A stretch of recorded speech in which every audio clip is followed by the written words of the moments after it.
This season is so much about let's make Twisted Metal as possible. We're a show where a character lights his head on fire. We can do that. So I really wanted to push that. The tournament is here.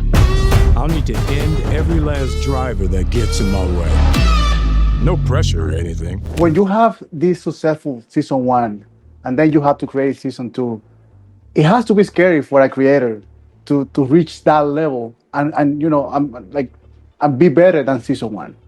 How was that, you know, processing for you as a showrunner that you need to be better than season 1? I mean, I think it was an interesting process to look at season 1 constructively and think, okay, what are the things I want to push?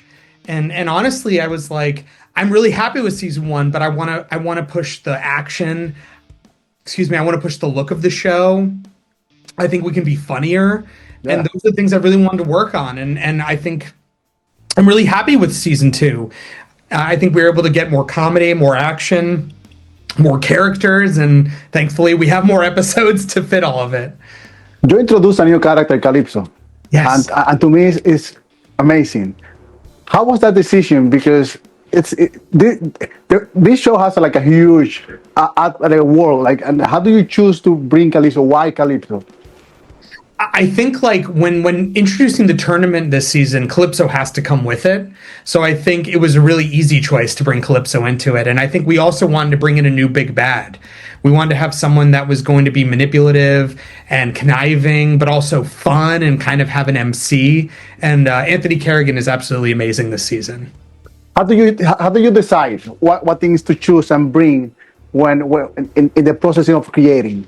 When you have this vast world of characters, do you choose based on the success in season 1, or do you wanna risk and offer to people? Because we as an audience, we sometimes scared of new characters, or they change the dynamic of what we are used to. I mean, many shows, when they put a new character, it's like a testing thing. And, sure.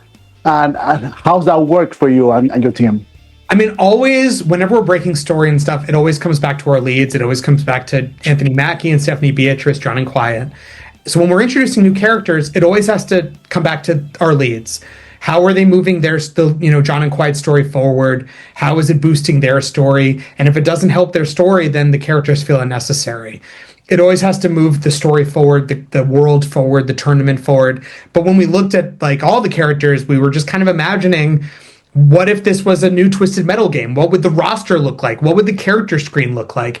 And we actually had all the writers come in with like, who would your dream character be? And come up with a new character. So we had a lot of characters that we were like, no, cut that character, cut that. So it was a lot of like editing and figuring out what works best for the story. But also it's a great balance between being absurd and violence and having like a heart, like this connection and this comedy. And there's some kind of connection between these Caos. And for me, so how do you create that balance? Because the absurd, there's some things that you say like, no way. And then you see they're connecting, and then you see the violence, and then you see, oh, these two get along, but these two hate each other. It's a personal competition also, because you want to win the tournament. Yeah. So that balance, and do it like in more than 5 episodes, because this is just a longer season. Totally. That balance is really tricky. For me, I'm always like, push it further, push it further, push it further. We can always get absurd. If it's too crazy, it's easy to pull back. But for me, it's like this season is so much about let's make Twisted Metal as possible. We're a show where a character lights his head on fire. We can do that. So I really wanted to push that. And as long as it feels like it comes from a character place, I think that's where the balance comes from. Like, it's never absurd for absurdity's sake. I think that's when it feels too much. As long as it feels like it ties to the character, I think it always feels true. And you feel it's easier to bring these stories in platform like Peacock? Like, it's easier to create and have the audience sitting for 3 episodes, then next week 3 episodes? Do you feel this is the new TV that we have? I think it's a great balance, because not only do we get to like be in the conversation longer, like you're going to get a whole month's worth of episodes. Yeah. But I think you also get to binge it. You get to see 3 episodes right from the gate. And then every week we're going to do 2 episodes. And then at the end of the month, you'll get 3 episodes, which are 3 bonkers episodes that are some of our biggest. And you'll just slam those to the end. And also what's nice about it too is that, look, if you want to binge them, you could hold off and just wait until the end and slam them all in a day. Although you're just leaving yourself open to spoilers. So you kind of have to walk that balance a little bit. But I think I personally like this because I'm a guy who likes to watch week to week sometimes. So I think it's a good way to balance kind of getting your best of both worlds. One of the things that I love about the show is the mix of violence and it's hard. For some reason, you fall in love with these characters. But with Sweet Tooth, now we have more violence than season 1. And I wonder, how do you deal with that as a character, and then how Stu deal with this, because now he's a sidekick. You go ahead. You start, Mike.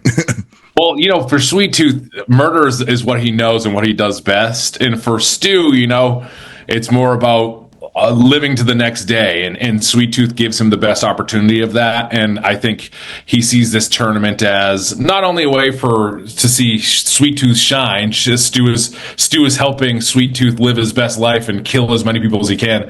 But for Stu, it's maybe a way out of this post-apocalyptic nightmare that he's kind of living in, and he's lucky to be alive. But Sweet Tooth gives him that. Sweet Tooth is keeping him alive. Stu is giving Sweet Tooth a little bit of direction, helping him be the most known killer of all time. So they benefit each other quite a bit. Yeah, I would definitely agree. As far as Sweet Tooth's concerned, he looks at Stu, he sees a potential protege, somebody that he can shape in his own image. Sweet Tooth's a very positive minded guy. He sees potential, he doesn't see deficit. So he's looking at Stu, he's saying, hey, this guy might be something to invest time and effort into, and maybe I can form him into the next great killer, of course, only after myself, because there can only be one, and it's going to be Sweet Tooth. When you have successful season 1, then in season 2 you expect raise the bar.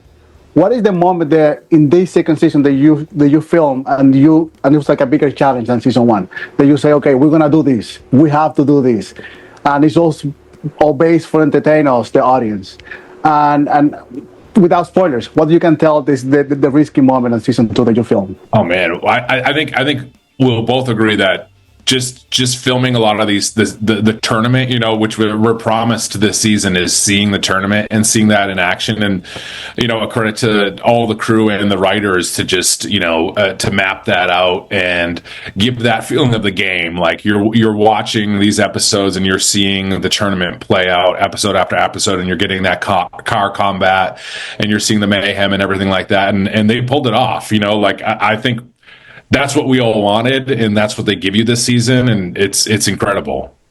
Yeah, and speaking to that car combat, I know in particular when we were pulling into the old brick factory after one of our races, our drivers and our stunt team, they're absolutely incredible, and some of the most talented drivers you could ever hope to have driving you anywhere, and they're very precise, and boy, do they really nick the razor when it comes to getting through some of those alleyways and holes and making it around corners and turns and hitting hairpins.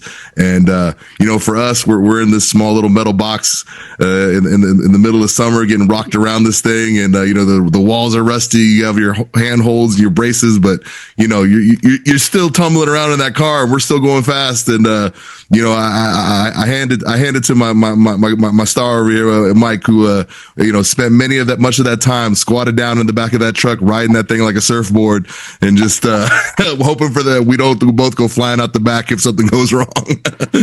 Dude, the scene Joe just mentioned, flying down that little the little pathway there, and by the way, we're in a mail truck. The ice cream truck is a mail truck repurposed into an ice cream truck, and those things should not go 60 miles per hour. But yeah, no, credit to our stunt team. They're so good at what they do, and we will get out sometimes when we look at each other and be like, "Ooh, well, that was." For them, it's you can't find that at a Six Flags, Mike, Joe, thank you so much for your time, and I love that you guys gave some compliment to the stunts. That's really it's rarely that I hear when the actors give compliments to the stunts. Oh, they're such a big part of why the show's great, man, and we could not give them some credit, man. So good, yeah, it's incredible.